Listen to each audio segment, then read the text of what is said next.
Hmm.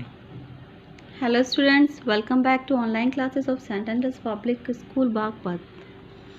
Students of class 6th, today we will study chapter 5 and the topic is the rise of the kingdom. Students, before discussing this chapter, let me remind you one thing, don't forget to subscribe this channel in order to not get the notifications of all the videos. So without wasting our time, let's get started. As in the previous video, we have studied burials and the books of the Indo-Aryans and their social life, their economic life, political life, and their Vedas.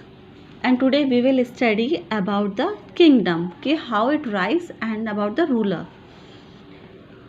In the previous chapter, you have learned about the villages, clans and tribes. हमने previous chapter में पढ़ा था कि villages के बारे में, clans के बारे में और ट्राइब्स के बारे में. विलेजेस क्या होते हैं? जो हमारी बहुत सारी जॉइंट फैमिलीज होती है, group of families called as villages, and group of villages known as clans and group of clans were known as tribes. A group of villages formed a clan and several clans formed a tribe. Each tribe had a king. क्या है? Each tribe, जो particular tribe है उसका क्या है? अपना एक राजा होता था. But now the question arises, how did people choose their kings and how villages change into kingdoms? अब क्वेश्चन ये अराइज होता है कि जो वहाँ के जो पीपल थे, कुछ लोग थे, वो किंग कैसे बने और जो कुछ विलेजेस थी, गांव थे, वो किंगडम में कैसे चेंज हुए, साम्राज्य में कैसे चेंज हो गए. In this chapter you will study about the kings, they kingdoms and the early republics. इस चैप्टर में और हम स्टडी करेंगे कि they kingdoms and the early republics, की राजाओं के बारे में और देयर किंगडम्स के बारे में, राजा और उनके साम्राज्य and their republics. How some man became ruler, और कुछ जो लोग थे वो रूलर, राजा कैसे बने और उन्होंने रूल कैसे किया. And how the early kingdoms were formed, और जो साम्राज्य थे वो कैसे स्थापित हुए. How some man became ruler. अब इस पैरा में हम पढ़ेंगे कि सम मैन, कुछ मनुष्य उसमें बिकेम रूलर, रूलर कैसे बने. Do you know how we choose our rulers these days. क्या आप जानते हो कि अभी जो मॉडर्न पीरियड है उसमें हम अपना रूलर, अपना राज्य, अपना राजा कैसे इलेक्ट करते हैं. These days the rulers are chosen by elections and voting system known as universal adult franchise. आज के जो मॉडर्न टाइम है उसमें हम अपना रूलर कैसे इलेक्ट करते हैं, उसमें हम क्या वोटिंग करते हैं, उसमें इलेक्शंस होते हैं, इलेक्शंस में वोटिंग सिस्टम होता है जिसमें हम वोट करते हैं और उसमें एडल्ट फ्रेंचाइजी होती है जिससे उसमें ये लागू होता है कि जो वोटिंग करेगा वो 18 या फिर अबाव 18 होना चाहिए. इट मीन्स कि वो एडल्ट एज में होना चाहिए. Under this system all the adult citizens are allowed to vote without discrimination of caste, creed, color, religion और gender. और इस वोटिंग सिस्टम में जितने भी हमारे सिटीजन्स हैं वो उन्हें वोट करने की पूरी अथॉरिटी होगी. उसका कोई डिस्क्रिमिनेशन ऑफ कोई कास्ट नहीं होगा, क्रीड नहीं होगा, कलर, रिलीजियस और जेंडर ये नहीं है कि मेल वोट करेंगे फीमेल नहीं करेंगे, ऐसा नहीं है. मेल फीमेल सब, religions, all types of religions and all both the genders will, और सभी तरह की जो कास्ट होंगी वो सब वोट करेंगी. बट एक और बस ये होगा कि उसमें जो है एडल्ट होने चाहिए, अबाव 18 होने चाहिए. But in the ancient time, जो पुराना समय था, एंशिएंट टाइम था, उसमें ये सब नहीं होता था. This were not in practice, तब ये प्रैक्टिस में नहीं था. Then how did they choose their rulers, तो तब वे अपना रूलर कैसे चूज करते थे वो अब हम जानेंगे. Probably they were chosen by the gents or the men who performed big sacrifices. जब उस टाइम पे क्या होता था, हम अपना जो रूलर है वो कैसे चूज़ करते थे, या तो जन यूज़ करते थे और the man who perform big sacrifices, और वो लोग जो बहुत बड़े बड़े सैक्रिफाइस करते थे वो रिकॉग्नाइज एज किंग्स, उन्हें ही हम रिकॉग्नाइज करते थे, उन्हें ही हम राजा रिकॉग्नाइज करते थे. Some text highlight one such ritual. ऐसे ही सम टेक्स्ट हैं, कुछ टेक्स्ट हैं जो रिटर्न में दी गई हैं उसमें हाईलाइट किया गया है रिचुअल कि उसका क्या नाम है। जो रिचुअल है अश्वमेधा और हॉर्स सैक्रिफाइस, उसमें क्या है, हॉर्स सैक्रिफाइस होता था। अंडर दिस, अब हॉर्स सैक्रिफाइस क्या होता है वो हम देखेंगे। Under this a horse was let loose to wander and guarded by the king's man. उसमें क्या होते थे, जो घोड़े होते थे वो लूज टू वांडर, उन्हें खुला छोड़ दिया जाता था तो वो इधर उधर घूमते रहते थे। And guarded by the king's man, और उन्हें कौन गार्ड करता था, जो राजा के जो आदमी होते थे वो गार्ड करते थे। If the horse wandered in the kingdoms of other kings and was stopped by the king or his men, then that king had to fight.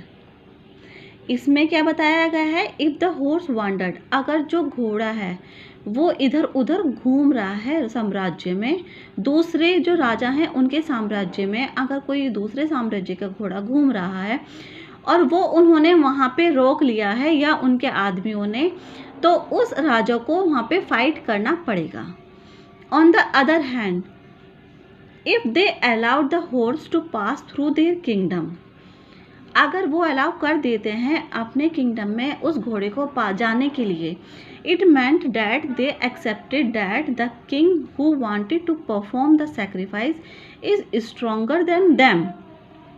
अगर वो अपने घोड़े को पास होने के लिए, वंडर होने के लिए दूसरे साम्राज्य में भेज देते हैं और वो एक्सेप्ट कर लेते हैं कि वो वहाँ पे जाके परफॉर्म कर सकता है, तो सैक्रिफाइस स्ट्रॉन्गर देन देम, तो वो समझा जाता था कि वो जो राजा है वो उससे ज़्यादा स्ट्रॉन्गर है, बहादुर है।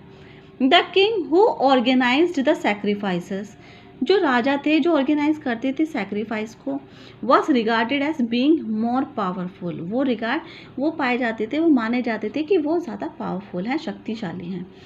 The sacrifices were performed by specially trained priest and all those who came to these sacrifices brought gifts for the king. अब जो सैक्रिफाइस जो परफॉर्म किए जाते थे, स्पेशली ट्रेंड प्रीस्ट होते थे, वो ट्रेंड होते थे। And all those who came to these sacrifices, और ये जो सब सैक्रिफाइसेस किए जाते थे गिफ्ट फॉर द किंग, और वो राजा को गिफ्ट देते थे। Next one is agriculture and the formation of Republic. अब रिपब्लिक टाइम में क्या एग्रीकल्चर और उसका फॉर्मेशन क्या था कि एग्रीकल्चर कैसे कैसे किया जाता था, वो हम जानेंगे इस पैराग्राफ में। During this period two major changes occurred in agriculture. Republic period में दो मेजर चेंजेस आए एग्रीकल्चर में, the use of iron axes and growing of paddy. कि जो क्या है, use of iron axes, axes क्या होता है, कुल्हाड़ी होती है, आयरन एक्सेस उसमें हम यूज़ करते थे एग्रीकल्चर में iron axes, and growing of paddy, paddy होता है राइस इन द हस्क, जो भूसे वाला जो चावल होता है, चावल जिसमें से निकलते हैं वो उसको बोलते हैं हम paddy, raw material of rice. Once the Aryan settled down in one place there was all expansion of agriculture specially with the use of iron axes and ploughshares. एक बार अगर आर्यन सेटल डाउन हो जाते हैं एक प्लेस में, सो वहाँ पे क्या होता है, सारे एक्सपेंशन ऑफ एग्रीकल्चर्स होते हैं, एग्रीकल्चर में जितने भी एक्सपेंस होते हैं वो सब वहाँ पे स्थापित किए जाते हैं, specially with the use of iron axes and ploughshares, जितने भी प्लो करने के जितने भी शेयर्स होते हैं वो, और यूज़ ऑफ आयरन एक्सेस का। This iron tools could clear the forest and dig deeper than the stone और कॉपर टूल्स। अब इस आयरन जो टूल, ये जो एक्स थी, आयरन एक्स थी, इस जो जितने भी आयरन टूल्स थे उससे क्या काम होता था वहाँ पे, वो क्लियर करते थे फॉरेस्ट, जितने भी जंगल होते थे, और डिग मतलब दबाना, खोदना, dig deeper than the stone और copper tools. The people started cultivating rice in the middle Gangetic valley. जो जब हम वहाँ के जो लोग थे उन्होंने स्टार्ट कर दिया था कल्टिवेटिंग राइस को उगाना in the middle Gangetic valley. कहाँ पे, गैंजेटिक वैली में, that is the area east of Allahabad as the region was suited to wet rice cultivation. कहाँ पे होता था, इलाहाबाद में, क्योंकि वहाँ का जो वेट राइस कल्टिवेशन है, जो वहाँ का रीजन है वो अच्छा होता था चावल उगाने के लिए, वहाँ का जो रीजन होता था वो वेट होता था। All this led to gradual agricultural expansion as well as growth of populations.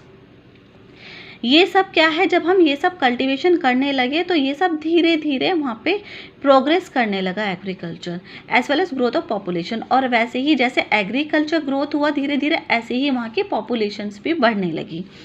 This resulted in major change in the socio political structure of janapadas. इसका क्या रिजल्ट हुआ, आउटपुट ये आया, यहाँ पे क्या है, मेजर चेंज हुआ social political structure of janapads में due to expansion in populations and agriculture.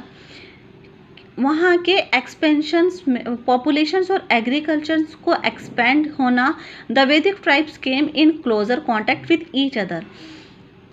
तो जैसे ही वहाँ की जो पॉपुलेशन और एग्रीकल्चर एक्सपेंड होते हैं तो जितने भी वैदिक ट्राइब्स होते हैं वो एक दूसरे के क्लोज आ जाते हैं and will the non Aryan populations and also non-Aryan populations भी. This led to the formation of large territorial entities known as janapads and mahajanapadas.